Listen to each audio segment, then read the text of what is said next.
বলছিলাম না চারটা 1 মিনিটে মেরে ফেলাম। তুই আমার বোনের দিকে কোন নজর দিছস? ভাই খালি তোমার বোনের দিকে না, তোমার মায়ের সাথেও বাদবি করছে।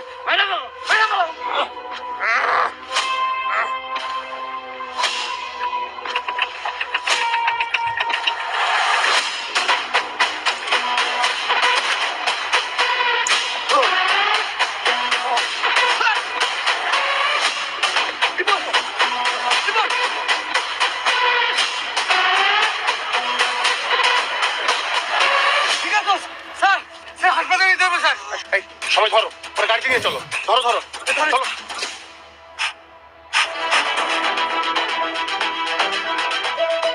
ভাই চেয়ারম্যানের পোলাই কি মরছে? গলায় সে সাপ খাইছে তো মইরা যাওনেরই কথা। ভাই যদি মইরা থাকে তাহলে আমি মাজারে সিন্নি দিব। হালা আমারে মারতে চাইছিল। যদি পয়সা যায় ওরে আমি আবার মারো। তো যতবার বাঁচবো ওর ততবার মারো। আমার বোনের দিকে নজর দিছে, না মেরে ফেলানো পর্যন্ত আমার শান্তি হইব না। ভাই আমার তোমার সাথে রাখো।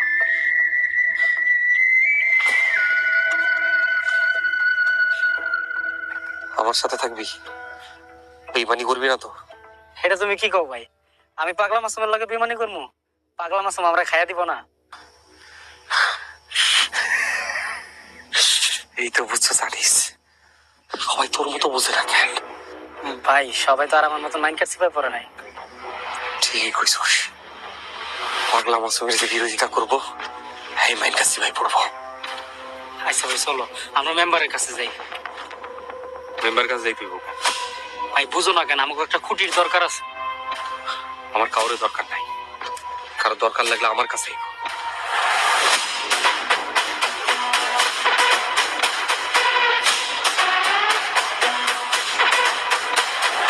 মাসুম কই গেছিলা? ওই মাসুম না, পাগলা মাসুম কও। পাগলা মাসুম কই গেছিলেন? বাজারের দিকে গেছিলাম। বসো, চা বিস্কুট খাও। আপনি আমার চা বিস্কুট খাওয়াবেন? তুমি আমাদের এলাকার ছেলে, কাছের মানুষ, এই কারণে বলছিলাম। আগেও তো না খাইয়াছিলাম। কই আগে তো ডাকেন নাই। বুঝেন না ভাই, তেল আলা মাথায় সবাই তেল দিতে পছন্দ করে। আমাকে সমস্যাই এমন। এই আপনাকে লাইগা সংস্থার কাজে এই অবস্থা। এখন সময় আছে ভালো হয়ে যাবে। আর শুনেন, তেল আলা মাথায় বেশি তেল দিতে আয়েন না, তাহলে নিজের তেলে নিজেই পিছলা খায় পড়ে যাবে।